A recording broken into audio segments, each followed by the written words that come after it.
Back here at home today, an entire nation remembered a dream that changed America.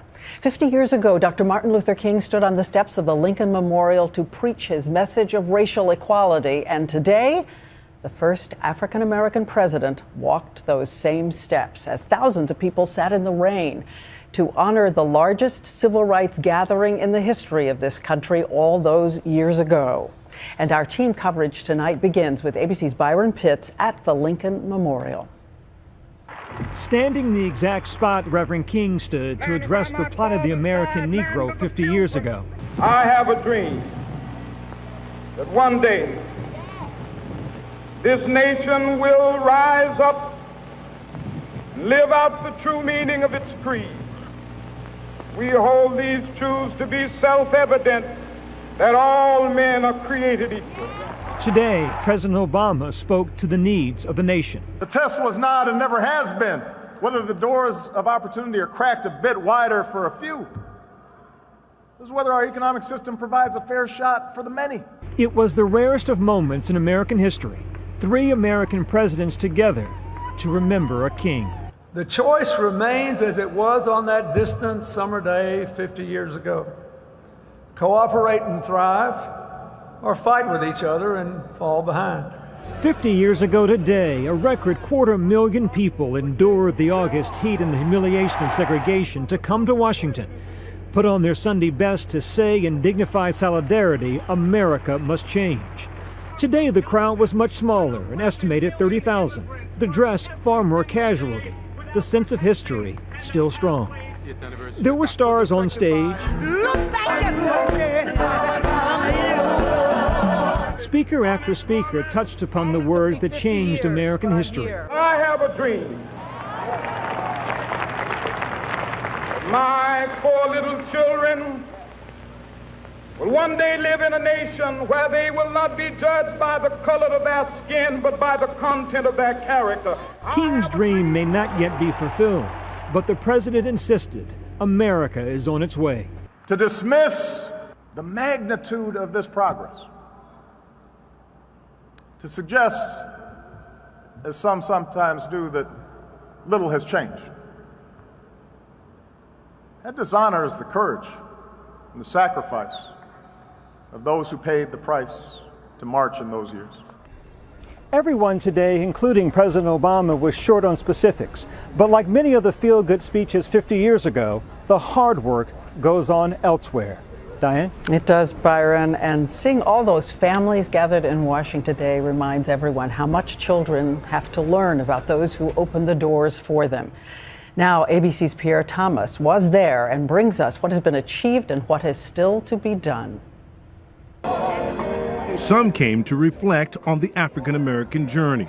Really, it's a rededication of myself to what I call the struggle. Some came for their children to better understand their heritage. They're supposed to dream it, they're supposed to believe in it, and then you have to act it. And some came to revisit the pain of their forefathers. I got really emotional just knowing what my mother and the rest of the people her age were experiencing. I have a dream today. But how much of Dr. King's dream has been realized? The country is clearly more colorblind, with blacks and whites living and working side by side. Now is the time to make real the promises of democracy. In 1963, only 25% of African Americans finished high school. Today, more than 87% of blacks graduate. But are we post-racial? The facts suggest not. The Negro lives on a lonely island of poverty. In 1963, the number of blacks living in poverty was roughly 50%. The number now stands at 28%. Black unemployment is nearly twice as high as white unemployment. Enough is enough, and let's get on to the dream. Andrew Young was in the trenches with Dr. King. What would Dr. King be fighting for today? He had the audacity to believe every child should have enough to eat and enough education. Dr. King's words so many years ago still ring true. 1963 is not an end, but a beginning. 50 years later, Diane, the end is not yet in sight.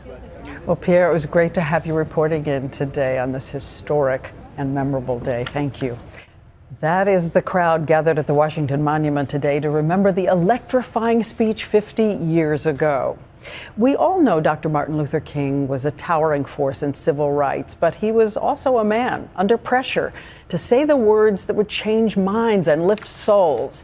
It was all written out, but did you know that the words "I have a dream" appear nowhere on those pages? His advisors said he should be trying something new. So how did it happen?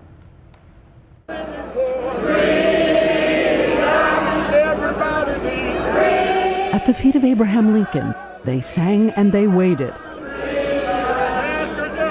Offstage, the 34-year-old Reverend Martin Luther King seemed a little tired as he told ABC News he hoped to reach the hearts of good people of all races everywhere. Will have their consciences aroused as a result of this disciplined, dignified, yet determined protest and demand for freedom now. But at first, when King walked to the podium, he seemed restrained and read from a prepared speech. Suddenly, singer Mahalia Jackson burst forth. I see her. I see her when her voice comes, my attention is turned, and I see her say, "Tell him about the dream, Martin. Tell him about the dream."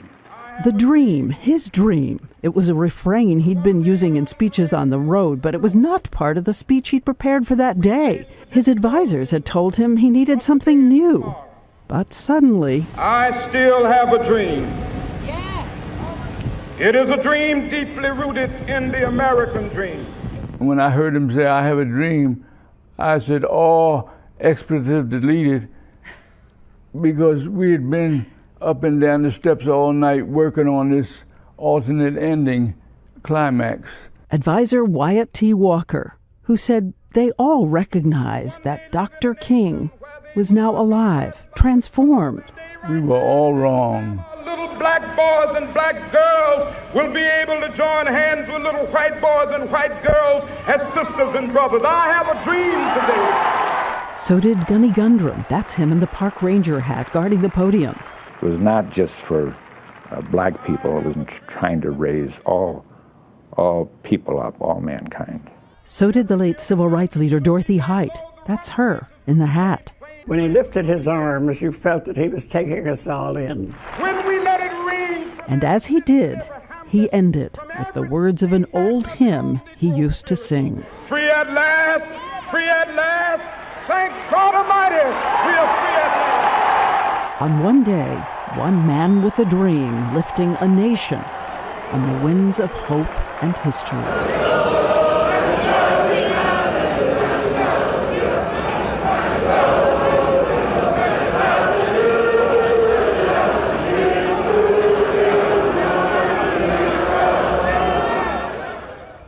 We thank you for watching, and we'll leave you now with some of the sights and sounds of this profound anniversary. Good night. And the rockets regular, the bombs bursting in.